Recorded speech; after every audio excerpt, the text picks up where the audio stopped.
साथियों, बीएड में बची हुई 641 सीटों पर एडमिशन के लिए अंतिम काउंसलिंग की प्रक्रिया शुरू हो चुकी है और सबसे पहले आप सभी को कॉलेज सिलेक्ट करना होगा। उसके बाद आपका मेरिट लिस्ट जारी होगा, फिर आपको एडमिशन की प्रक्रिया को पूरा करना है।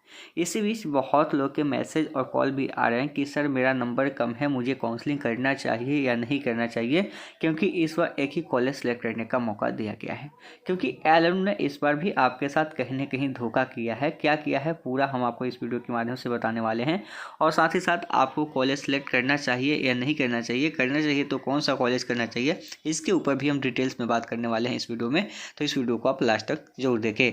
वीडियो शुरू करने से पहले मैं आपसे एक छोटा सा रिक्वेस्ट करना चाहूँगा कि आप अभी तक इस चैनल पर नए हैं तो आप इस चैनल को सब्सक्राइब कर ले और बेल आइकन को दबा दें ताकि ऐसा ही लेटेस्ट वीडियो मिलता रहे। चलिए शुरू करते हैं।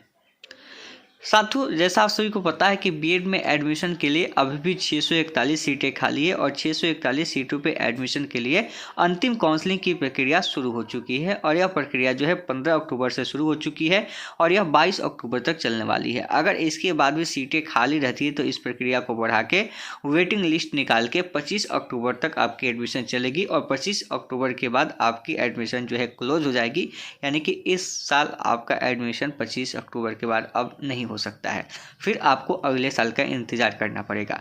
ऐसे बहुत सारे छात्र छात्राएं हैं जो अपने एडमिशन का इंतजार कर रहे हैं, लेकिन उनको एडमिशन जो है अभी तक नहीं मिल पाया है और सीटें भर भी नहीं रही है। कहीं ना कहीं जो ललित नारायण मिथिला यूनिवर्सिटी की जो नीतियाँ है वह नीतियाँ सही नहीं है। अगर सही नीतियों के अनुसार होता तो अभी तक आप सभी का एडमिशन भी हो गया होता और अभी तक एडमिशन क्लोज भी हो गया होता, लेकिन उनकी नीतियाँ सही नहीं है। जो उन्होंने नीतियाँ बनाई है वो नीतियाँ बिल्कुल गलत है, उसके ऊपर भी हम बात करेंगे।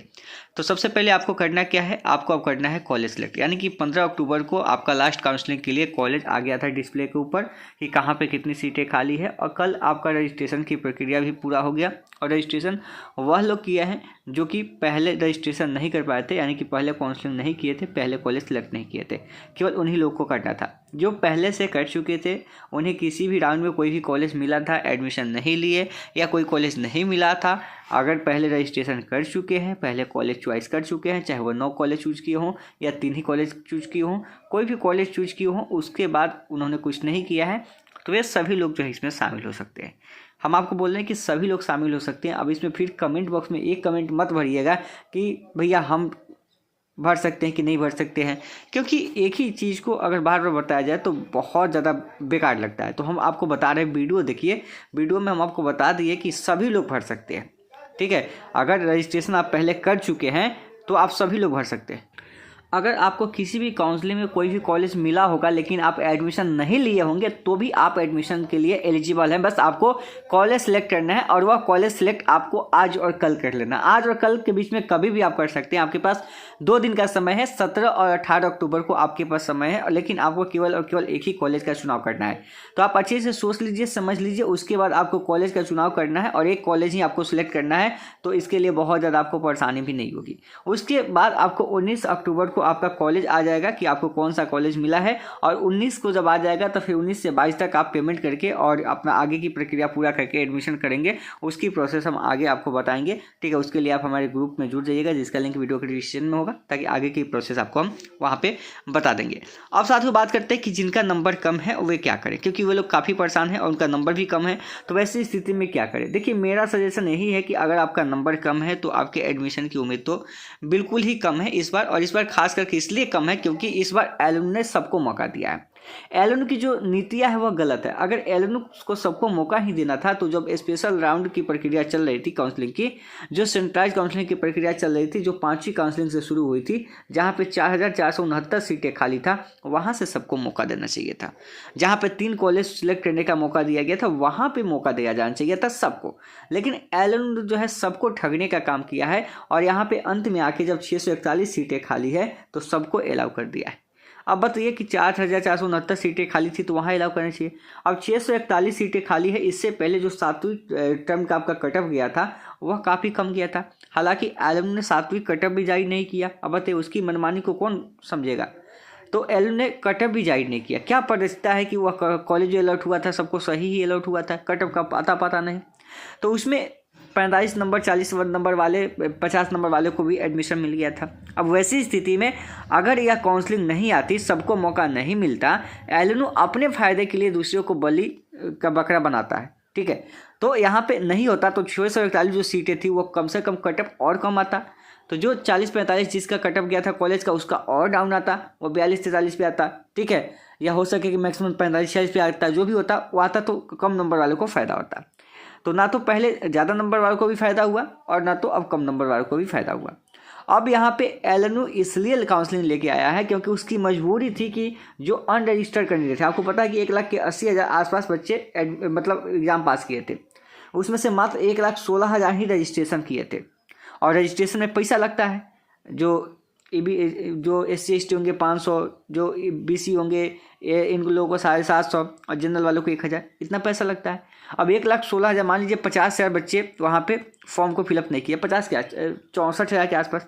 अब मान लीजिए उनकी नीतियाँ यहाँ पे यह है कि मान लीजिए कि इस बार कम से कम 20,000 बच्चा भी रजिस्ट्रेशन कर ले कॉलेज के नाम पे, तो समझिए कि आप एवरेज भी निकालिए 700-750 रुपये से, तो कितना पैसा आएगा से आपको पता है, आप कैलकुलेशन कर लीजिएगा। एक मिनिमम बात करें, क्योंकि अभी ऑलरेडी जो है 60-65,000 बच्चे रजिस्ट्रेशन नहीं किए थे पहले, इसलिए ये लाया गया ताकि इन सब पैसा वसूला जा सके। कॉलेज तो इनको मिलना नहीं है। देखिए एक कॉलेज में क्या मिलेगा भाई इनको।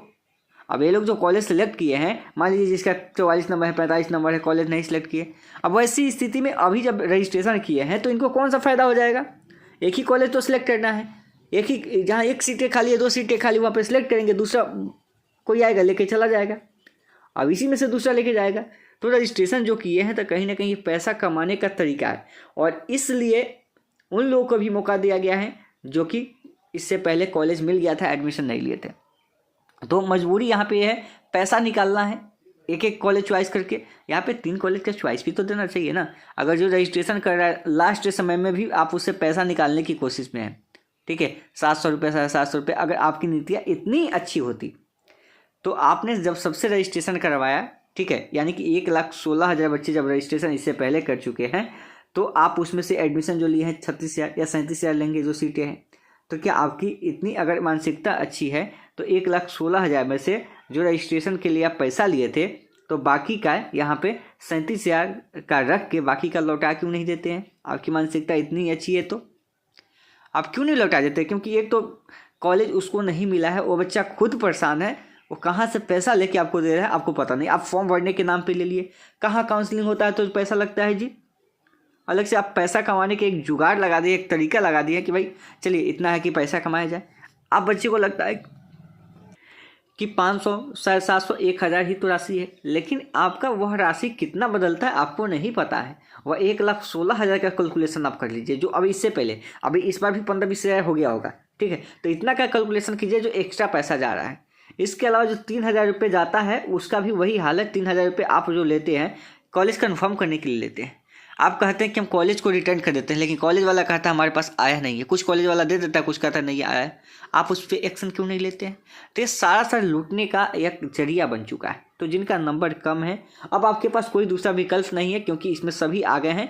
जो 70 नंबर वाले, 75 नंबर वाले, 60 नंबर वाले, 55 नंबर वाले, जिनको कॉलेज मिला था एडमिशन नहीं लिए थे, अब वे लोग भी आ गए हैं। तो उस कॉलेज को वो भी चॉइस करेंगे। और जाहिर सी बात है कि जब उनका नंबर अधिक है तो आपका वहाँ पे डाउन होगा, आपको मिलने की कॉलेज संभावना बहुत कम होगी। कहीं पे ऐसा हो गया कि वे लोग अप्लाई नहीं किए तो वहाँ पे आपको कॉलेज मिल सकता है।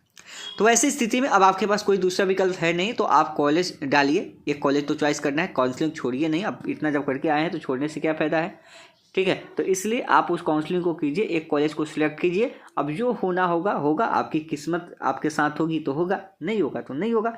आप अप्लाई कीजिए, कोई सा भी कॉलेज आप अप्लाई कर दीजिए। एक ही कॉलेज तो चूज करना है जो आपको अच्छा लगे, जहाँ पे 3-4 सीटें देख लीजिए, 5 सीटें, या नहीं होगा तो 2 सीटें, एक सीटों पर आप किस्मत आजमा सकते हैं अपना।